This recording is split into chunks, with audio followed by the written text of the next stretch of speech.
O Times Brasil teve acesso aos áudios que fazem parte da investigação conduzida pela Polícia Federal. Os áudios revelam discussões entre os militares de alta patente sobre estratégias para contestar o resultado das eleições.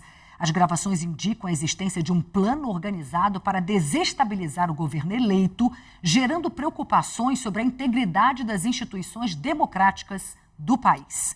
Em um dos áudios identificados pela Polícia Federal, o coronel Roberto Raimundo Criscuoli mencionou a possibilidade de uma guerra civil no país depois da vitória de Lula nas eleições de 2022. Ele enviou uma mensagem de voz ao general da reserva Mário Fernandes, sugerindo que uma intervenção deveria ocorrer imediatamente.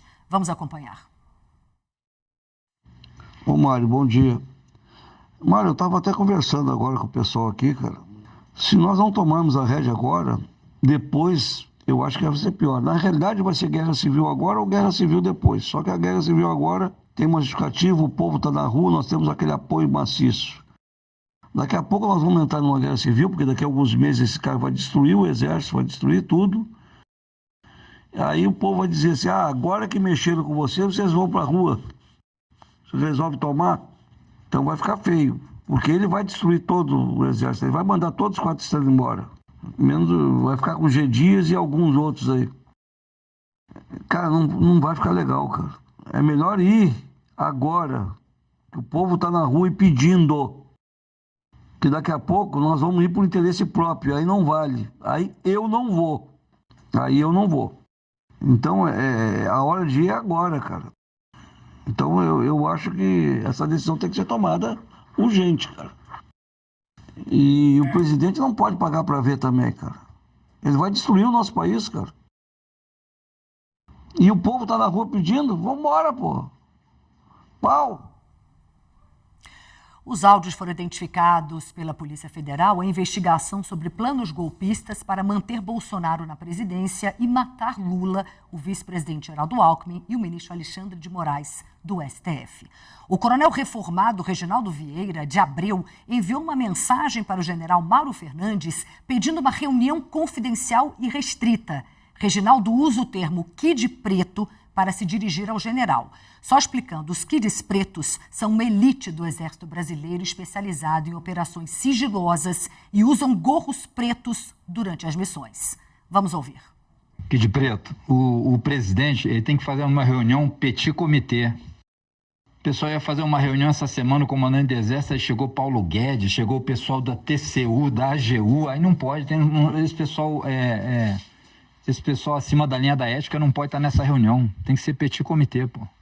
Tem que ser a rataria.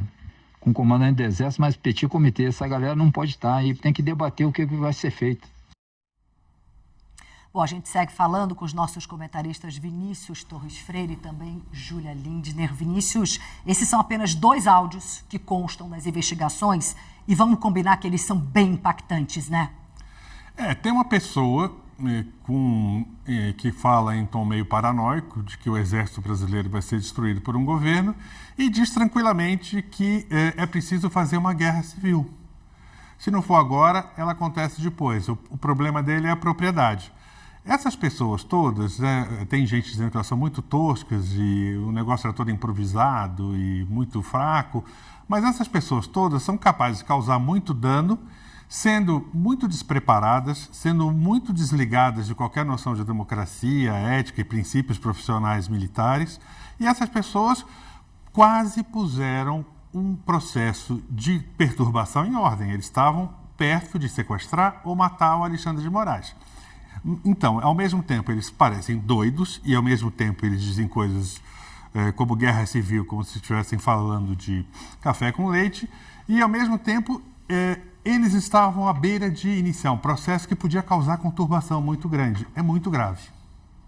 Eu vou continuar com você, já vou para a Júlia, mas Vinícius, queria te ouvir também se houve alguma mudança no apoio popular a Bolsonaro depois do indiciamento?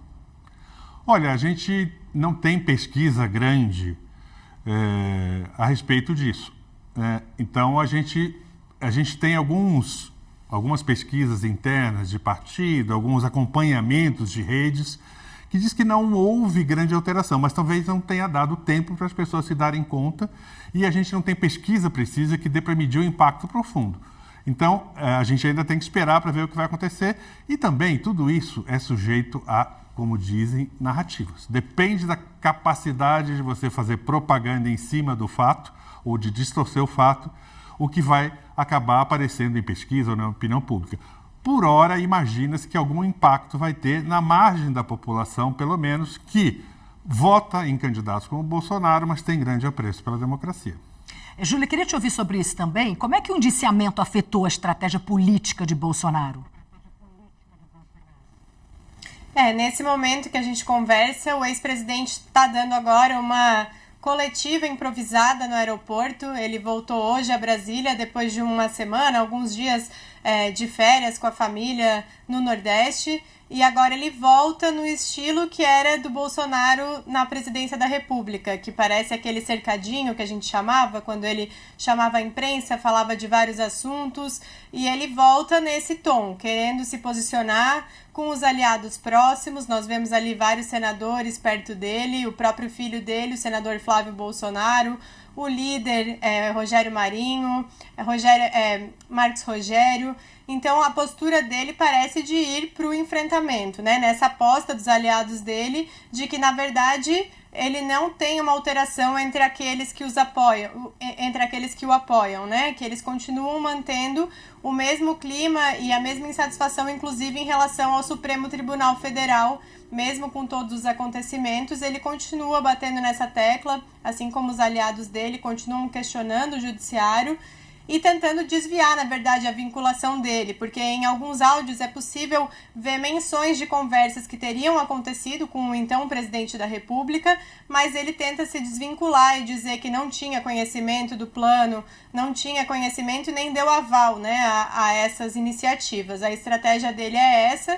E, inclusive, tem uma estratégia similar a que foi usada pelo, então, ex-presidente Lula na época, né, o atual presidente, que é recorrer a cortes internacionais também, caso haja uma condenação, eles também já se preparam juridicamente, né, para esse recurso.